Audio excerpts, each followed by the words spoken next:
आते ही नहीं हमारी मजलिसों में। उनकी दुनिया अलग है, हमारी दुनिया अलग है। उनकी दुनिया अलग है। आप बताइए ढाकन ला इंटर कॉलेज बना नहीं बना? क्या तुम्हारे यहां से लेकर वहां तक, वहां से लेकर यहां तक कोई मुसलमान जमींदार नहीं था? मगर हमारी कौम की सोच हमेशा नीची रही है। दूसरों को गिराने की सोच रही है, उठाने की सोच नहीं रही है। जो दूसरों को गिराता है वो इतना गिर जाता है, गारे बदल जाता है। कौम वो होती है खुद भी उठती है, दूसरों को भी उठाती है, खुद भी सहारा लेती है, दूसरों को भी सहारा देती है।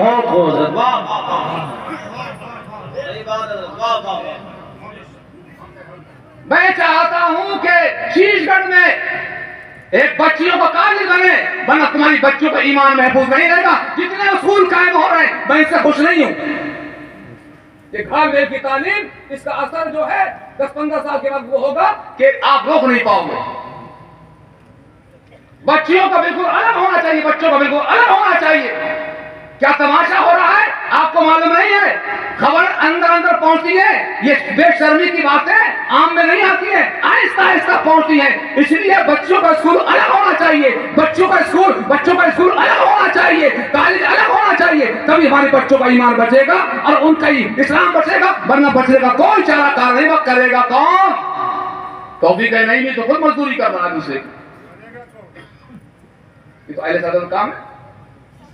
और मैंने कहा था मास्टर हिफ्जुर्रहमान से, ये मेरा जमीन है, आप बनाइए कॉलेज। पैसा तो नहीं हमारे पास ना। एक साहब ने हमसे मशवरा लिया कि हम मल्लिये के कायम करना चाहते हैं, एक शादी हाल कायम करना चाहते हैं और एक कॉलेज का हमारा प्रोग्राम है, तो हमने कॉलेज कायम कर लीजिए। शादी हाल में वो फायदा नहीं है जो कॉलेज बनाने में है। तो शादी हाल कायम किया, कॉलेज कायम नहीं किया। ये हमारी कौम की सोच रही, क्योंकि नाम बैनामा होगा ना। अरे गवर्नमेंट पैसे देगी, बैनामा करेगी। तो कुछ नहीं किया, सब अपने लिए कर रहे हैं और बड़े खुश हैं। तीर मार का बन गए, सब कमा लिया, हमने सब कुछ कर दिया। अपने आप दौलत वाली तो खुश है, बहुत बड़े हम हो गए, बड़ी शादी कर दी। खुदा के बंदो, कौम वो जिंदा रहती, मैंने बताया आपको।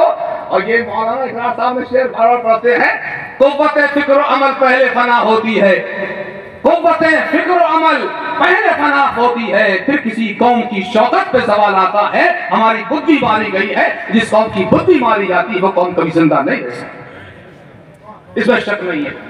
तो मेरा ख्याल सही नहीं है, मैं एक दिन जमा जरूर करूंगा इंशाल्लाह। मशवरा दिया भी है मैंने, इनफरादी तौर पर दिया है, इनफरादी तौर पर दिया है। अब गोई तो पैदा है बिल्कुल, अब गोई कहने व करने वाला है ही नहीं, ना उलमा की जमात में है ना अवाम की जमात में है। और अब गोई सामने आ जाए तो बिल्कुल रास्ते साफ आ जाएंगे। हक बात कहने वाला नजर ही नहीं आता है, और जो हक बात कहता है वो क्या हो जाएगा, वो कौम से बिल्कुल अलग थलग हो जाएगा। उसका कोई पुरसाने हाल नहीं। हक गोई की ये सजा है कि उसका कोई पुरसाने हाल नहीं होता है। उसकी मिसाल बताऊं, एक बुजुर्ग का वाकया है। एक मैयत में शामिल हो गए, अचानक शामिल हो गए, जहां नजारा आता मुसलमान का जनाजा शामिल हो गए, तो लोग उसकी तारीफ कर रहे थे, अच्छा कह रहे थे। तो लोग बोले अरे मुझे पहले से मालूम होता कि ये आदमी इतना बुरा है तो मैं शामिल नहीं होता। बोले क्या हुआ? लोग तारीफ कर रहे हैं, आप बुरा कह रहे हैं। कहा कि मैं सच कह रहा हूं कि अगर पहले से मुझे इल्म हो जाता कि आदमी इतना बुरा है, मैं इसकी नमाज जनाजा नहीं पढ़ता। तो लोगों ने कहा क्या बात है? कहा इसकी कोई बुराई करने वाला नहीं है, और जिसकी कोई बुराई करने वाला ना हो वो कौन होता है? वो चापालोस होता है, चापालोस। चापालोस की कोई बुराई नहीं करेगा, लेकिन जो हक बात कहेगा तो उसके कुछ ना कुछ मुखालिफ जरूर पैदा हो जाएंगे। और हक को मुर्रून, हक कड़वा होता है। तो आला फरमाते हैं ना कोरमे में फर्क आएगा ना जर्दे में फर्क आएगा। लोग इसलिए बढ़े जा रहे हैं, ना कोरमे में फर्क आए ना जर्दे में फर्क आए, खाए रहो भी है बढ़ा रहो भी है। अरे किसी के तो मल्ले के एक हाथ सनता है, दोनों नहीं, हाथ पैर दोनों सन जाते हैं, मिल जाए खाने के लिए। जायज देख ना जायज देख। हजरात, तो मेरी भी तकलीफ हो रही साथ साथ, तो पुरानी रविश है मेरी। हजरत वजीर साहब फरमाने जरूरी है, आप सुन लेते तो मैं सुना देता हूँ, खट्टी मीठी उल्टी सीधी बातें सुना देता हूँ जो दिल में आती है।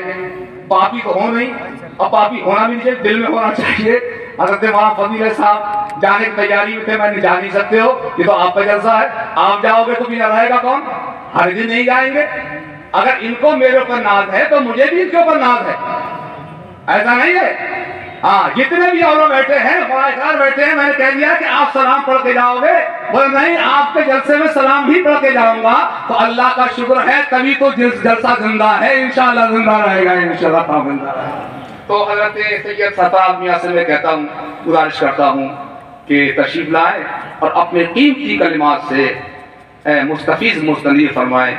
कुछ हजरात नहीं आ पाए, किसी वजह से सादात किराम परेशानियां रहती हैं, लेकिन हमारे जलसे की फिर भी बाहर ये रहती है कि कई सैयद अभी मौजूद है। हमारे आसन मियां साहब पहले से मौजूद है, देखिए आप कितने सादा है। मैंने भी नहीं कहा कि आप ऊपर बैठ जाइए, अरे जहां सदर जहां बैठेगा वो सदर रहेगा, नीचे बैठे तो सदर रहेगा, और ऊपर बैठे तो सदर रहेगा, और जो सदारत के लायक नहीं वो कहीं बड़े सदर नहीं रहेगा। अरे खुदा के बंदो, जो सदर है बनने के लायक है वो हर जगह सदर रहेगा, जहां जाएगा इमाम बनने के लायक हर जगह इमाम बनेगा।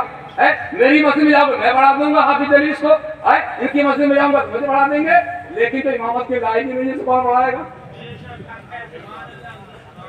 बढ़ाएगा कोई, लेकिन फिर भी लोग बढ़ा देते हैं कामों को।